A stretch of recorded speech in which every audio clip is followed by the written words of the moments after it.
Uyayazi imoto eyinoma yini? Inoma yini-ke iyona le Chery Tiggo-V evezwe kwi-Beijing Auto Show. Iyi-SUV eyi-7 seater ukuze nizohamba nonke nomndeni kungasali muntu njengoba iyindi ine-wheelbase ewu-2800 millimeters. Angithi nibuye nithi indoda ibe nevan. Uyakwazi-ke nokuyikhipha iy'hlalo zangemumva ne-roof. Lezi iy'hlalo zangaphakathi nendawo sisaphambili kancane mesiphenduka iveni.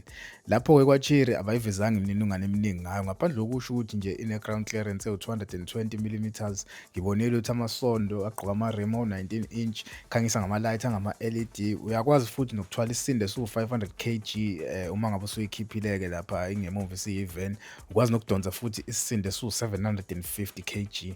Bathe kuzoba ney'njini ey'mbili, khona ezoba i-hybrid edla 6 litres per 100 kilometers petrol. Enye kapetrol yona bathi izobe idla 7.84 litres per 100 kilometers. Angazi ukuthi izobhaliswa kanjani-ke, bazoyibiza nge-SUV noma i-light commercial vehicle okuyiyona ndlela babiza ngayo ama-van. Hhayi, asazi-ke kodwa-ke sozwa khona-ke uma usifika la eMzansi ngasekupheleni ka-2026. Ucabangani ngayo le Tiggo-V?